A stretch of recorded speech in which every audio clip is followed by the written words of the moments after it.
Coach Reichel was very hard to say no to, and he was my DeKalb seed salesman for a lot longer than he was my coach. But to me, he was always Coach Reichel, and we've had a long and storied career together. The first impression was fear, okay? It's very much, and I have to throw this out, to this very day, I'm still in awe of the man. We'll go to visit him now and we come down here, and I'm still in awe of him. I mean, we're able to talk to him now and go like that, but he's a man that has great presence. He's someone I've tried as I went into education in my professional career. I always remembered how he was, as how he commanded an audience. It always went back in my mind. He had a large impression on myself. Him and Ken Geiger are the two guys that probably, besides my father, who probably changed my life the most. And it was very meaningful for me as a 21-year-old kid, I shouldn't say kid, young man, to have one of the winningest football coaches in the country take his time and spend it on me to try to help me, due to no obligation on his part, to make me better. And that told me a lot about him as a person. It told me a lot about people going the extra mile to make somebody better.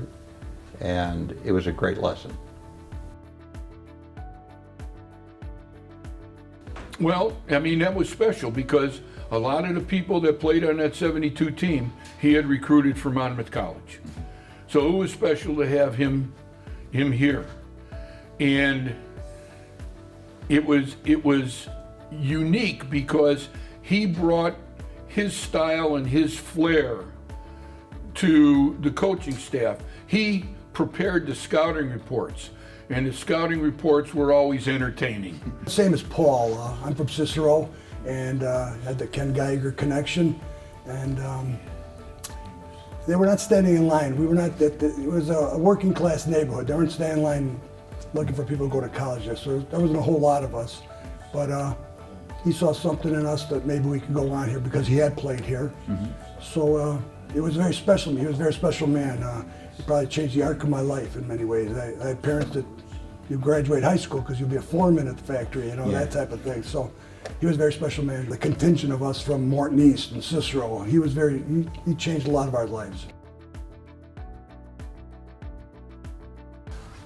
St. Olaf shouldn't have beat us the year before because we fumbled a couple times inside the 20, and that was a really bitter pill that we couldn't handle very well and didn't handle very well. And yeah, St. Olaf was due. We needed to give it to them. And I tell you, this team had the confidence that if we were down a little bit, we knew we had a quarterback that could get us back into it. And we had a lot of players. Plummer would just, break one off and score a touchdown. There was no doubt in our mind that we weren't going to win. I mean, that's the kind of level of confidence and almost swagger that we had. Our plague all the years prior to that season was Ole Gunnarsson, the running back for St. Olaf. He was an outstanding player, and he made St. Olaf's offense. Well, he had graduated, he was gone. But we still looked at it as St. Olaf. That St. Olaf, all the wins against Monmouth don't go under goalie Gundersson's name, it goes under the name of St. Olaf. So for us to justify a conference championship, we had to beat St. Olaf. Everybody pulled each other to that level higher. You get tired, nobody would want to let down. So if you were in a position like me, if I'm coming in for a round of plays, you're just going to step in and do what you have to do. Yeah. So it was very much a camaraderie of a subgroup of the whole team. The defense had a mindset, the offense had a mindset, and they pulled together. The community was proud of us. The college was proud of us.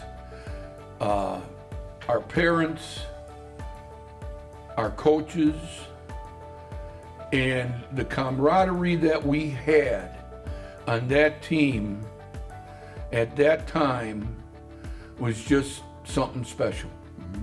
There were a lot of characters, a lot of individuals who contributed, not just 11 on offense or 11 on defense. There were many functioning parts to that team that made it a special season. And I thought, holy cow, what have I got myself into? All these guys from Iowa, and didn't seem to be so many from around here, but these guys from Cicero, I thought, who in the hell are these guys? And they were some tough, they were not only tough football players, they were tough kids, you know.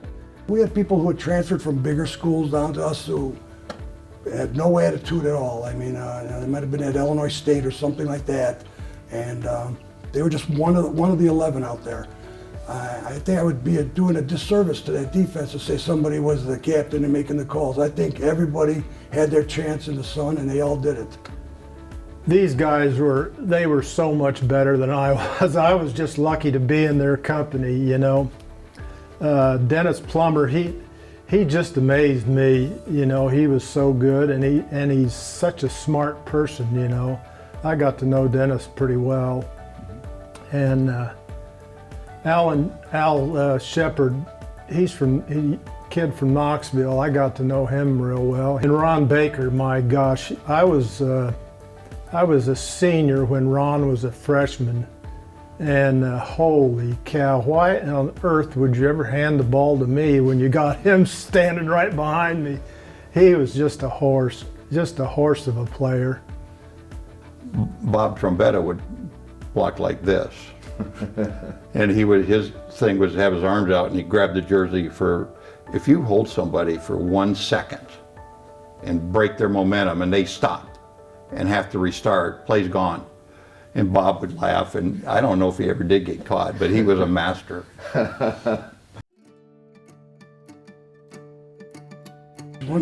Great guys. I mean, we're still friends with them now. We talked 50 years ago. It was a time I can still talk with guys, and you see them now, and it's like you didn't miss a day. So, great friendships. We've been coming back here for over 25 years. And it's because of the people. Because of the people who we see, we get to talk to, we get to reminisce with, and to see the campus develop and improve. You know, of course, it was all of our teammates. We're still lifelong friends. You know, when we see each other, it's like, you know, you haven't missed a day. And the fact that, you know, we've got guys here that are driving in to sit down and talk to you, and there are a lot of events. They always come to see the coach and visit with the coach. You know, the experience we have with Coach Geiger, I mean, they were just great memories, ones I hope I'm able to keep forever. And again, the relationships with the guys. My takeaway is, again, learning how to work, learning how to win, setting a goal, and then working really hard to reach that goal. And I think that made as much impact on me throughout my life as anything. I learned as many lessons on the football field as I ever did in the classroom. It has shaped my adult life. It truly has. The friendships I made here, I've been coming down here for lots of years. I try to get back to the school wherever I can. It's very important to me. As I mentioned before, it changed the arc of my life. This place changed me. I mean, there's not a doubt in my mind. I was rough around the edges when I came here, believe me on that one. But it helped me to grow. It helped me to mature. It helped me to do it. It got me into a career I never would have thought of.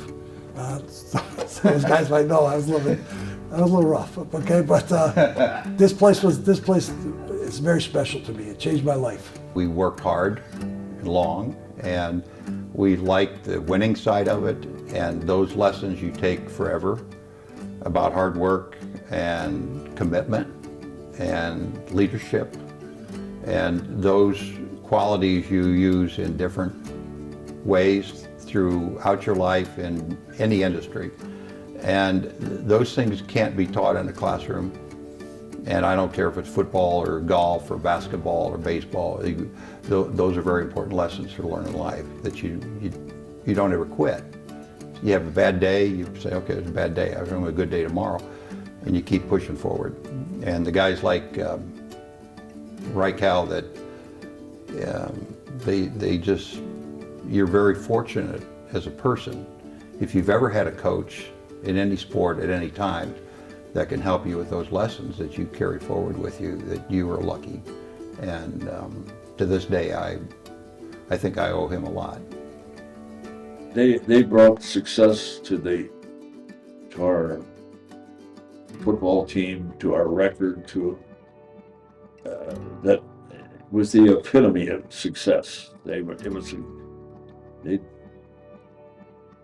been building to this, towards this, and they were a result, without question. What they did on the field was the kind of, you look in record books for the results of teams that are like this, and certainly they fall in that category. You put them at the top of the pedestal because of their effort, their success, their talents. Very talented team. Particular place in my heart, of course, for the 72 team. I feel very fortunate to be around a group of people like that. And I was very lucky. I was very lucky. This place does something to you. It's special. The people, the players, the teachers, the administration, this place is something special. And that's the best I could say it.